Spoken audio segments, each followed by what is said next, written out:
ओम शांति। ओम शांति। ओम शांति। ओम शांति।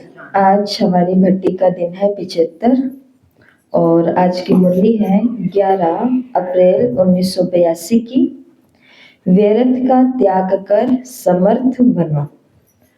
तो त्याग का कोर्स बाबा ने चलाया हुआ है। सबसे पहले बाबा ने बताया भाग्य, त्याग से ही भाग्य बनता है, तो भाग्य का आधार है त्याग। फिर बाबा ने बताया कौन सा त्याग? देह भान का त्याग, पहला त्याग। फिर बाबा ने बताया देह के संबंध का त्याग। उसमें बाबा ने 2 मुरलियों को बांटा। पहला था कर्म इंद्रियों का, इंद्रिय जीत बनना है, आंख, नाक, कान, मुख, सब कुछ बाबा ने बताया। और फिर उसके बाद बाबा ने देह के दूसरे संबंध, लौकिक अलौकिक संबंध, जो मुरली हमने कल पढ़ी है, सुनी है, चिंतन भी की है। तो उसमें बाबा ने कहा तुम्हें नष्टो मोहा बनना है। महादानी कौन है? जो निस्वार्थ तरीके से सब कुछ करता है।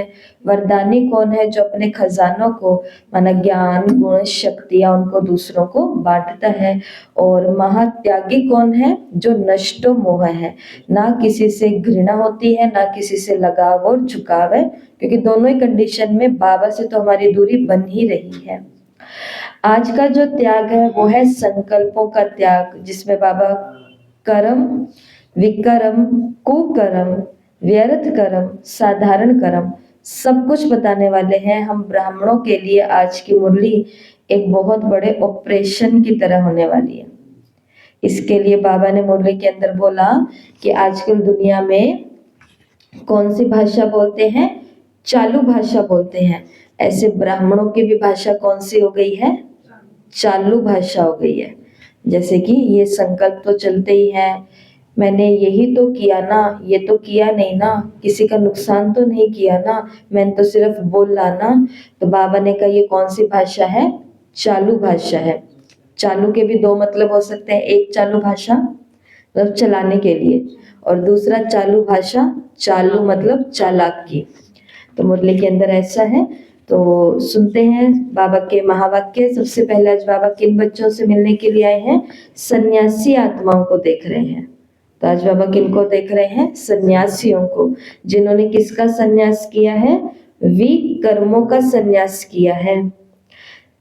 ब्राह्मण आत्मा बनना अर्थात श्रेष्ठ कर्म करना और विकर्म का सन्यास करना। तो आज की इस मुरली में बाबा ने विकर्म को याद किया। तो आपको अभी आगे 21 प्रकार के विकर्म बताएंगे, 21 प्रकार के कुकर्म भी बताएंगे। ठीक है, तो पहले सुनते बाबा ने क्या कहा। हम सभी अब विकर्मी से सुकर्मी बन गए हैं। सुकर्मी आत्मा श्रेष्ठ ब्राह्मण आत्मा कहलाई जाती है। तो संकल्प ही है विकर्मा जीत बनने का। जैसे हद के वैष्णव लोग कोई भी तामसी चीज स्वीकार नहीं कर सकते, तो विकर्मा जीत विष्णुवंशी हम सभी विकर्म या विकल्प का तमोगुणी कर्म या संकल्प नहीं कर सकते। ब्राह्मण धर्म के हिसाब से ये निषेध है। जैसे बाबा ने कहा उन ब्राह्मणों के लिए वो चीजें निषेध है, ऐसे ही ब्राह्मण धर्म के लिए भी कुछ चीजें निषेध है। जब ब्राह्मण साधारण कर्म ही नहीं कर सकते, तो विकर्म तो कर ही नहीं सकते। विकर्मा जीत अर्थात विकर्म विकल्प के त्यागी। तो आज बाबा कौन सा त्याग बता रहे हैं? विकर्मों का त्याग, जो संकल्पों के दायरे में भी आता है। कर्मेंद्रियों के आधार से कर्म के बिना रह नहीं सकते। तो देह का संबंध कर्मेंद्रियों से है और कर्मेंद्रियों का संबंध कर्म से है। ये देह और देह के संबंध के त्याग की बात चल रही है। कर्मेंद्रियों का जो कर्म के साथ संबंध है, उस कर्म के हिसाब से विकर्म का त्याग। विकर्म के त्याग बिना सुकर्मी या विकर्माजीत नहीं बन सकते हैं। तो क्या करना पड़ेगा? विकर्मों का त्याग करना पड़ेगा, विकल्पों का त्याग करना पड़ेगा। बाबा ने कहा विकर्म की परिभाषा तो अच्छे से जानते हो ना, किसको कहा जाता है विकर्म? तो देखो, एक होते हैं विकर्म और एक होते हैं कुकर्म, पाप कर्म। तो उन दोनों में क्या अंतर है?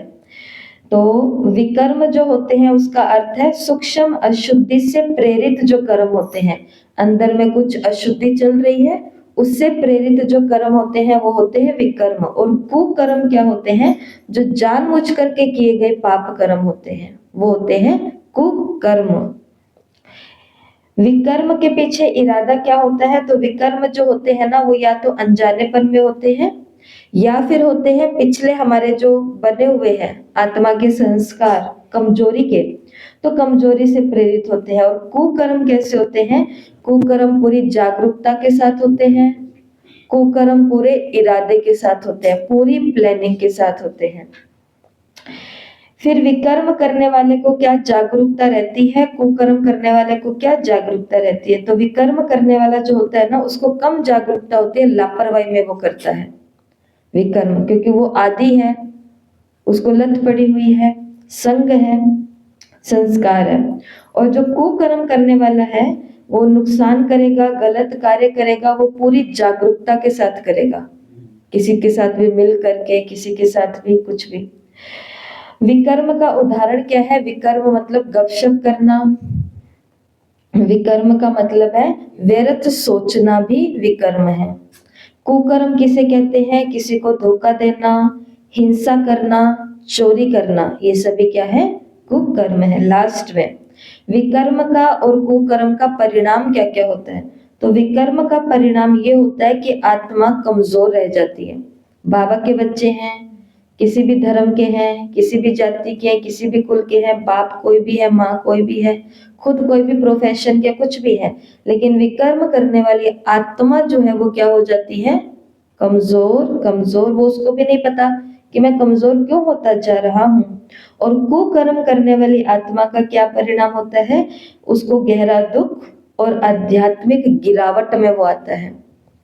अध्यात्म की जो, अध्यात्म में चलने के लिए कौन सी बुद्धि चाहिए? दिव्य बुद्धि चाहिए, तो वो क्या हो जाती है? खत्म हो जाती है। तो ये है विकर्म और कुकर्म। ये आपको क्यों बताया? क्योंकि बाबा ने यहाँ पूछा कि विकर्म की परिभाषा तो अच्छे से जानते हो ना, विकारों के सूक्ष्म स्वरूप, रॉयल स्वरूप, दोनों को अच्छी तरह से जानते हो। इससे पहले बाबा ने कहा सुना दिया है। तो ऐसे आत्मा सदा सुकर्मी नहीं बन सकती कि अगर विकार रॉयल रूप में है, अगर विकार सूक्ष्म अंश मात्र में भी है तो। अच्छा, अब बाबा ने क्या कहा, ध्यान से सुनना। सुकर्म किया या व्यर्थ कर्म किया या कोई विकर्म किया, अमृत वेले से लेकर के हर कर्म में चेक करो कि मैंने सुकर्म किया, व्यर्थ कर्म किया या विकर्म किया। सुकर्म मतलब जो सारे कर्म श्रीमत के अनुसार होते हैं, वो सारे कर्म कौन से हैं? सुकर्म है। श्रीमत के आधार पर किए गए कर्म सुकर्म के खाते में चेक होते हैं, जमा होते हैं। अमृत वेले उठने के कर्म से लेकर के रात के सोने तक हर कर्म के में श्रीमत मिली हुई है। उठना कैसे है, बैठना कैसे है, बताया हुआ है ना। बाबा पूछ रहे हैं, बताया हुआ है ना? उठना कैसे है, बैठना कैसे है, खाना कैसे है, खिलाना कैसे है, रिश्तों में कैसे रहना है, प्रोफेशन में कैसे रहना है, कपड़ों के लिए भी बताया गया है, धन की मर्यादा भी बताई गई है, वाणी की भी बताई गई है, सब कुछ हमें बताया गया है, सब कुछ। तो बाबा ने कहा अगर वैसे नहीं उठते तो अमृत वेले से श्रेष्ठ कर्म की श्रेष्ठ प्रारब्ध भी नहीं बना सकते, अर्थात व्यर्थ और विकर्म के त्यागी नहीं बन सकते। तो इस संबंध का भी अब क्या करना है? त्याग, व्यर्थ का त्याग करना पड़े।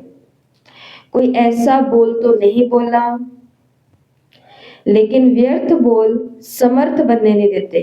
कभी कभी क्या बोलते हैं हम कि मैंने तो ऐसे बोला, लेकिन मैंने कोई गलत बात तो नहीं बोली। बाबा ने कहा लेकिन समर्थ भी तो नहीं बने उस बात से।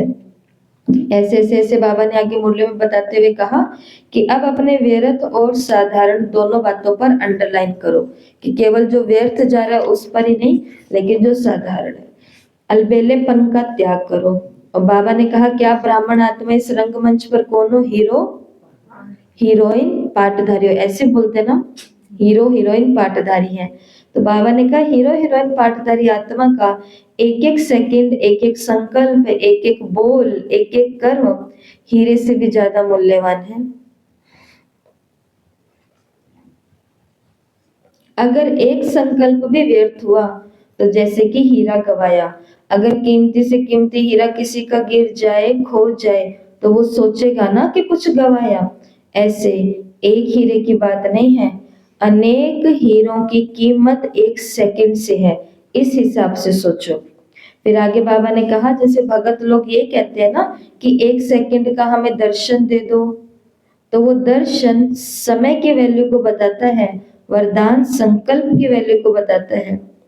दो वचनों के लिए भी वो तड़पते हैं। आपके दृष्टि की वैल्यू आज भी नजर से निहाल कर लो, ऐसे पुकारते हैं। तो बाबा ने कहा कर्म की भी कितनी वैल्यू है। ब्राह्मणों की आजकल चालू भाषा हो गई है। बाबा ने कहा ये चालू भाषा छोड़ दो। कौन सी भाषा छोड़ दो? चालू भाषा छोड़ दो। कौन सी है वो चालू भाषा? ऐसे ऐसे ऐसे ऐसे ही ऐसे। बाबा ने कहा अब अपनी भाषा को कैसा बनाओ? हर सेकंड अलौकिक बनाओ। ठीक है, ये मुरली के अंदर कुछ बातें, फिर दो प्रश्न हैं। अब हम देखते हैं, बाबा ने तो मुरली में कहा कि हमें कोई भी प्रकार का साधारण कर्म, विकर्म, कुकर्म, व्यर्थ कर्म कुछ भी नहीं करना। तो अभी देखते हैं 21 प्रकार के कुकर्म कौन कौन से होते हैं जो मैं करने नहीं। बाबा ने तो कह दिया करना नहीं, लेकिन क्या इतना सुनने से मान जाएंगे कि करना नहीं? यहाँ से बाहर निकलते ही हमें कोई अपना सखी सहेली मिल गई तो फिर से कब मुंह से वो बातें निकल जाती हैं, कब वो चीजें हो जाती है। इसलिए तो बाबा ने कहा कि जो विकर्म होते हैं वो लापरवाही में होते हैं, वो अनजानेपन में होते हैं, वो कमजोरी के आधार पर होते हैं, क्योंकि उसकी बार बार प्रैक्टिस करी गई हुई होती है। अच्छा, तो कुकर्म है 21 प्रकार के। पहला है कुकर्म दुर्भावना से पर निंदा करना। किसी की निंदा तो कर रहे हैं, पर निंदा करने के पीछे भावना क्या है? बहुत बहुत बहुत बुरी भावना है। एक तो होता है ना कि यहाँ पे ये क्या है क्लास, हमें तो नहीं समझ में आती, ये होगी निंदा। और एक होती है दुर्भावना से निंदा करनी, मतलब कि एक क्लास का बहाना बना करके और बहुत सारी चीजों को हाईलाइट करना। तो दुर्भावना से निंदा करनी, यह है कुकर्म। श्रीमत की जानबूझ करके अवहेलना करना, यह है कुकर्म। अंदर से एक आवाज आ रही होती है कि बाबा ने इसके लिए मना किया है, मना किया है, मना किया है, लेकिन फिर भी कोई बात नहीं। श्रीमत की जानबूझ करके अवहेलना करना, यह है कुकर्म। नेक्स्ट है यज्ञ के संसाधनों का दुरुपयोग करना। यज्ञ के संसाधनों का लाइट वेस्ट करना, पानी वेस्ट करना, चीजों को इधर उधर किधर भी कर देना, वेस्ट करना। अगला जानबूझकर देह अभिमान में आना, मतलब अपना ईगो, सब कुछ पता है तो भी दिखाना। अगला कुकर्म है परिवार में फूट डालना, मतलब बीकेस की जो पर्सनल लाइफ होती है उसमें क्या डालना? फूट डालना। द्वेष और प्रतिशोध रखना, किसी भी के लिए अंदर में द्वेष और प्रतिशोध रखना। नेक्स्ट है पवित्रता की प्रतिज्ञा को तोड़ना, ये क्या है? कुकर्म है। स्वार्थ के लिए चालाकी करना, ये भी क्या है? कुकर्म है। नकारात्मक प्रभाव फैलाना, जो बीके के डिसिप्लिन है या मेडिटेशन की प्रैक्टिस हम करते हैं, इसके प्रति क्या फैलाना? नकारात्मक बातें फैलाना, प्रभाव फैलाना। हाँ, तो ये सभी क्या है? कुकर्म है। और ये कुकर्म केवल कभी कभी बाहर वाले नहीं करते, ये कौन करते हैं? जिनको सब पता होता है वही तो बताएंगे ना कि बाहर क्या होता है, वो और कौन बताएगा। आध्यात्मिक जीवन में झूठ बोलना, सेवा में या कोई भी बात में क्या करना? झूठ बोलना। आध्यात्मिक जीवन में। 11वां है शारीरिक या वाचिक हिंसा, या तो अपने शरीर के द्वारा किसी को धक्का मुक्का थप्पड़ मारना, या फिर वाणी के द्वारा क्या करनी, हिंसा करनी। तो ये भी क्या है, कुकर्म है। श्राप दे देते हैं ना कई लोग कि आपका, हम देखते हैं हमारे बिना आपका क्या होता है, आपका तो ऐसे हो जाएगा, ऐसे हो जाएगा, ऐसे हो जाएगा। तो बाबा ने कहा ये भी क्या है, तो ये भी क्या है, कुकर्म है। नेक्स्ट है भावनात्मक शोषण करना। भावनात्मक शोषण करना, इसका तो जीवन में बहुतों ने अनुभव किया हुआ होता है, जिसको आजकल आम भाषा में क्या बोलते हैं, मेंटली टॉर्चर करना। तो भावनात्मक तल पर क्या करते हैं, दूसरे का शोषण करते हैं, मतलब कि किसी को डरा करके रखना, धमका करके रखना। जैसे कि कल के साकार मुरली में बाबा ने कहा कि लेट आओ तो कहाँ खड़ा कर दो, बाहर खड़ा कर दो, मान लो। और अगर बाहर खड़ा कर दिया तो फिर जिसने खड़ा किया उसके प्रति क्या हो जाएगा, अंदर ही अंदर उसका कोई ना कोई तरीके से, जब उनको जरूरत पड़ेगी, कुछ भी पड़ेगा, तो शोषण करना। नेक्स्ट है 13वां आध्यात्मिक ज्ञान का दुरुपयोग करना। बाबा की शिक्षाओं का, बाबा के आदेशों का औरों को कंफ्यूज करने के लिए दुरुपयोग करना। बाबा ने ऐसा ही तो कहा है ना, बाबा ने ऐसा ही तो कहा है ना, बाबा ने ऐसा ही तो कहा है, ये दुरुपयोग करना। दूसरा 14वां है डर फैलाना। अपनी स्पिरिचुअल अथॉरिटीज के लिए डर फैलाना। बाबा से की गई प्रतिज्ञा को तोड़ना। पहले था पवित्रता की प्रतिज्ञा और अब है बाबा से की गई प्रतिज्ञा को तोड़ना। ये भी कुकर्म है। ये ब्राह्मणों के कुकर्म बताए जा रहे हैं।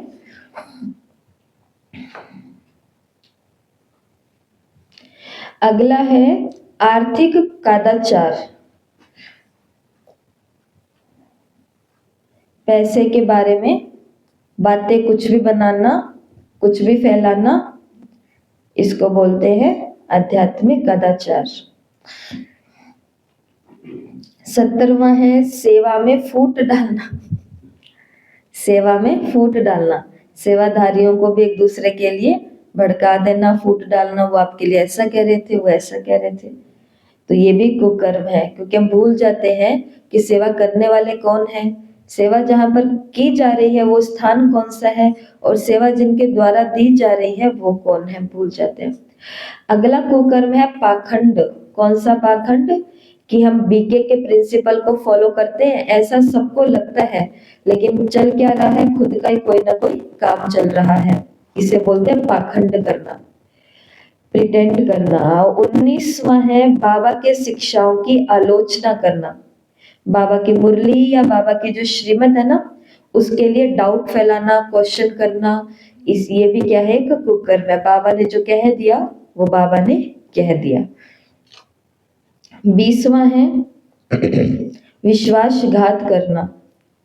बीके परिवार है, सीनियर है, यज्ञ है, अपने सेल्फिश, अपने स्वार्थ के लिए उन्हों का क्या करना, विश्वास तोड़ देना, ये भी क्या है, कुकर्म है।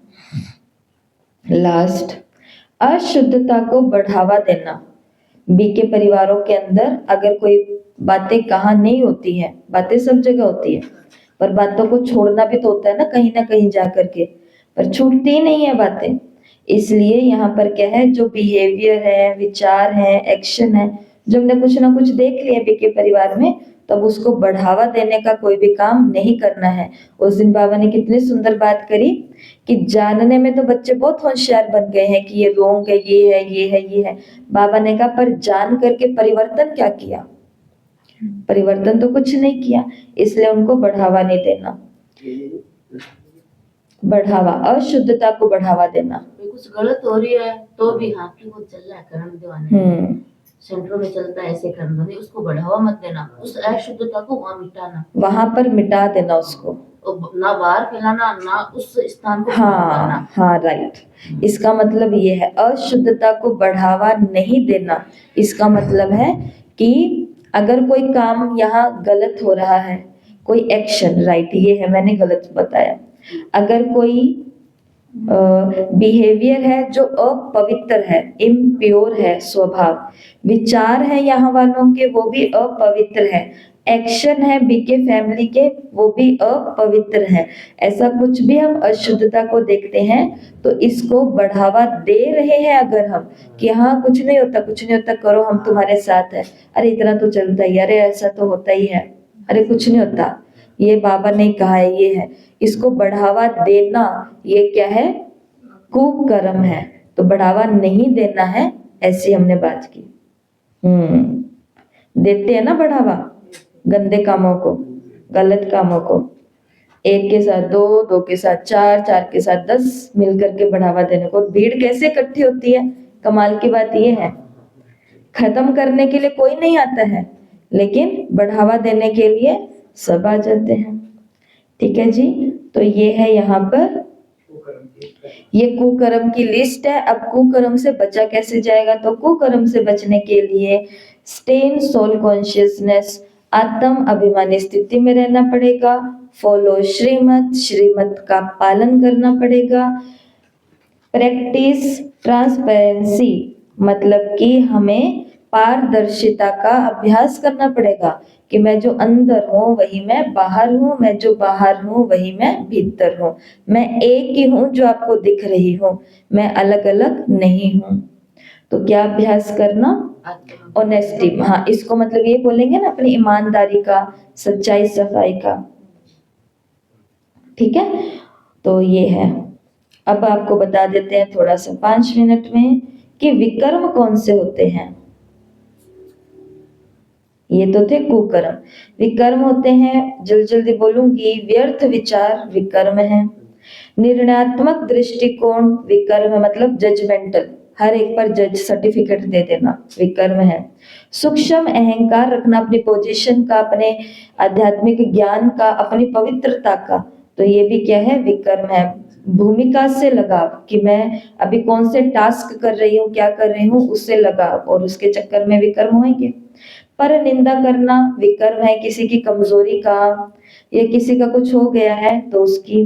लापरवाही, श्रीमत के प्रति क्या कर देते हैं, लापरवाही कर देते हैं, अमृत वेला है, मुरली क्लास है, घर पे तो कर ही रहे हैं, हो ही रहा है, ऐसा, तो ये लापरवाही भी क्या है, विकर्म है। सूक्ष्म आलस्य, ये भी क्या है, विकर्म है।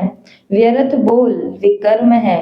तुलना करना, आपस में क्या करना, तुलना करना। बताओ, तुलना नहीं करनी चाहिए, ये बातें टीचर्स स्टूडेंट को समझाती हैं, लेकिन स्टूडेंट इतने समझदार बन जाते हैं कि वो क्या करने लग जाते हैं, अपने टीचर्स में तुलना करने लग जाते हैं। वो ऐसे हैं, वो ऐसे हैं, आप ऐसे हो, वो ऐसे, आप ऐसे क्यों नहीं हो, वो ऐसे क्यों नहीं है, आप ऐसे क्यों नहीं हो। हम यहाँ पे ये काम करने के लिए नहीं बैठे हैं, ना हम आए थे, ये काम करने वाले बहुत आएंगे और बहुत करके जाएंगे।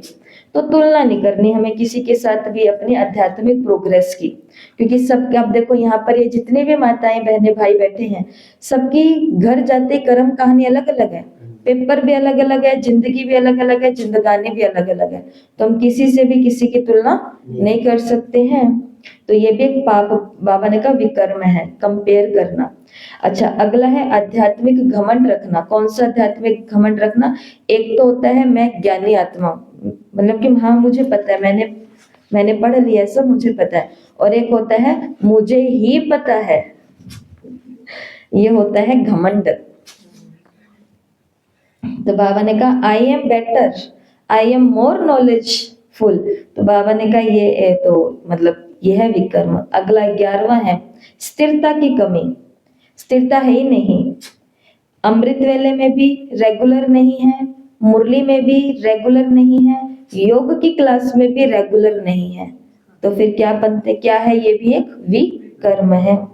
नकारात्मक व्याख्या करनी, किसी की पर्सनल कमजोरी है, बाबा की टीचिंग है तो उसकी नकारात्मक रूप में अभिव्यक्त करना।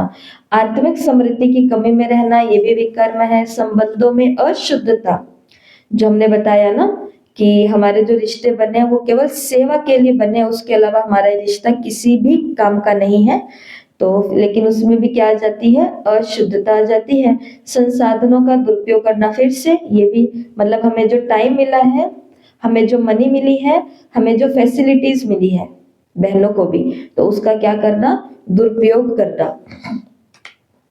तो वो विकर्म है। या फिर घर में रहने वाले भी सेवा में सेवा में इतनी इतनी इतनी अति हो जाती है कि खुद का सेल्फ प्योरिफिकेशन करने का टाइम ही नहीं है। खुद को थोड़ी ना देखना है, पहले मैं सबको देख लूं।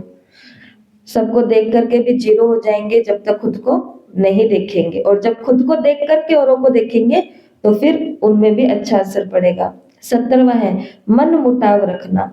हर समय क्या रखना, उनके सामने भी बैठना है और उनसे मन मुटाव भी रखना है। ऐसा नहीं, फिर हम अपने वातावरण को दूषित कर रहे हैं। दूसरों पर निर्भरता, ये भी विकर्म है।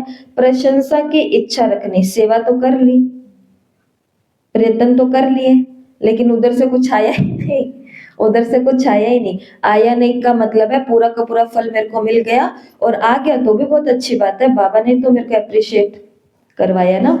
20वां है कमजोरियों के लिए बहाने लगाना। अब हम पता भी चल गया कि ये मेरी कमजोरी है सामने वाले को, तो भी अपने कमजोरी के लिए क्या लगाना, बहाने लगाना कि नहीं नहीं मैंने ऐसा नहीं किया, नहीं नहीं ये बात नहीं है, नहीं नहीं वो नहीं है।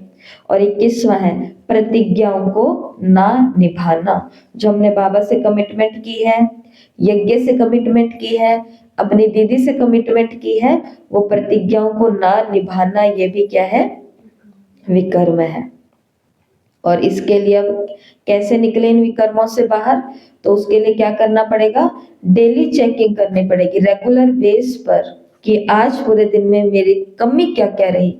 ठीक है। दूसरा, श्रीमत को स्ट्रिक्टली फॉलो करना पड़ेगा। क्या बोलते हैं, एकदम कट्टरता से, जैसे वो लोग कट्टरता से करते हैं ना कि आज पूरे दिन में 1 लाख की माला तो होनी चाहिए, नहीं तो फिर दंड मिलता है खुद को। तो ऐसे ही श्रीमत का पालन करना है, कैसा, पूरा कट्टरता से। सोल कॉन्शियसनेस का अभ्यास करना है और अमृत वेला करना है डिसिप्लिन से, तो फिर हमारा क्या हो जाएगा, विकर्म खत्म हो जाएंगे और हम क्या बन जाएंगे, जैसा मुरली में आया विकर्मा जीत बन जाएंगे। तो अब मुरली से आज करना क्या है, पहला काम, पहला एक ही काम है आज, उदाहरण के तौर पे आपको बता रहे हैं। व्यर्थ को पहचानने का ये गेम है, व्यर्थ पहचान गेम। ठीक है। तो इस गेम में क्या है, जैसे स्थिति दे दी, ये पहले भी हमने किया हुआ, स्थिति दे दी कि स्थिति ये है कि मैं मेरे मित्र का इंतजार कर रही हूँ। तो ये परिस्थिति है कि कहीं जाना है और मैं अपने मित्र का, साथी का क्या कर रही हूँ, बहुत देर से इंतजार कर रही हूँ। आप एक मित्र का इंतजार कर रहे हैं, सोचते जाना, आप एक मित्र का इंतजार कर रहे हैं जो देर से आ रहा है। आप सोचते हैं ये व्यक्ति हमेशा क्यों देर करता है, मैं इस समय का बेहतर उपयोग कर सकता था, इसका टाइम वेट करते करते वेस्ट हो गया। अब व्यर्थ विचार क्या चलेंगे कि देरी को लेकर मन ही मन में अब क्या करेंगे, हम शिकायत करेंगे। और इसके लिए हमें क्या चेंज लाना पड़ेगा, उस समय क्या संकल्प करना है, हर समय आत्म चिंतन या दूसरों को शुभ भावना देनी है। चलो इस समय का उपयोग मैं ध्यान के लिए करता हूँ, वो जब तक नहीं आ रहे तब तक मैं क्या कर लेता हूँ, योग कर लेता हूँ, तब तक मैं कुछ ना कुछ पढ़ाई कर लेता हूँ। ऐसे करते हैं, सोच करके कुछ नहीं करना। अब आपके लिए होमवर्क में 4 परिस्थितियां भेजी जाएंगी, वो आपको कंप्लीट करनी है। जैसे पहली स्थिति है कि एक सहकर्मी आपके काम की आलोचना करता है। सहकर्मी मतलब आपके घर में रहने वाले, वो आपकी क्या करते हैं, हमेशा ही काम की आलोचना करते हैं। आप सोचते हैं ये हमेशा मेरे काम में गलतियां निकालते हैं, मैं प्रयास ही क्यों करूं। अब इसमें आपको 2 काम करने हैं। अब इसमें व्यर्थ विचार क्या आएगा कि आलोचना से अब क्या हो जाएंगे, निराश हो जाएंगे और चिढ़ जाएंगे। अब इसकी जगह हम क्या चेंज ला सकते हैं, वो आपको लिखना है। जब हमारी आलोचना कर रहे हो और हमारा मन कर रहा है कि मुझे करना ही नहीं है इनका ये काम, तब इनको अपना पता चल जाएगा। तो फिर उस समय क्या कर सकते हैं। दूसरी स्थिति है अनावश्यक गपशप करना, माना ब्रेक के दौरान सहकर्मी किसी की निजी समस्याओं की चर्चा करते हैं। आप इस बातचीत में शामिल होने के लिए प्रेरित महसूस कर रहे हैं खुद को कि मेरे को भी इंटरेस्ट आ रहा है। व्यर्थ शब्द क्या निकलते हैं उस समय, दूसरों के बारे में व्यर्थ और नकारात्मक चर्चा में शामिल हो जाते हैं। अब यहाँ पर मैं क्या चेंज कर सकती हूँ, ठीक है। मेरा साथी मेरे को, अब वो ना घर छोड़ के कहीं भाग सकते हैं, ना मोहल्ला छोड़ के कहीं भाग सकते हैं, ना सेंटर छोड़ के कहीं भाग सकते हैं, जो है वो यहीं पर ही है। अगली परिस्थिति है खुद को अभिभूत महसूस करना, मतलब आपके पास बहुत सारे काम है और आप सोचते हैं मैं ये सब नहीं कर सकती, ये बहुत ज्यादा है, और इस समय में क्या विचार आते हैं, खुद पर डाउट के, संदेह के विचार आते हैं और घबराहट के विचार आते हैं। तो अब इसको चेंज करने के लिए आप क्या संकल्प करेंगे, वो आपको लिखना है लास्ट। आपके पास एक महत्वपूर्ण कार्य आया है, लेकिन आप सोचते हैं कि मैं इसे बाद में कर लूंगा, अभी जरूरी नहीं है, और समय थोड़ा सोशल मीडिया पर बर्बाद कर लेता हूँ। अब यहाँ पर सोचना कि मेरे को क्या चेंज करने वाला संकल्प करना है, क्योंकि संकल्प से ही बाबा ने कहा क्या बनते हैं, सुकर्म, विकर्म, साधारण कर्म, पाप कर्म। तो मुरली तो सुन ली पर काम में नहीं लगाई, तो मुरली क्या सुनी। ये है आज की मुरली। मुरली को पूरा पढ़ लेना। और ब्राह्मण, श्रेष्ठ ब्राह्मण किसको कहा जाता है, जो श्रीमत के आधार पर केवल सुकर्म ही करता है। साधारण कर्म की भी हमें मार्जिन नहीं है, तो व्यर्थ कर्म तो हम कर ही नहीं सकते। ओम शांति। ओम शांति। 1 मिनट साइलेंस में बैठेंगे और अपने जीवन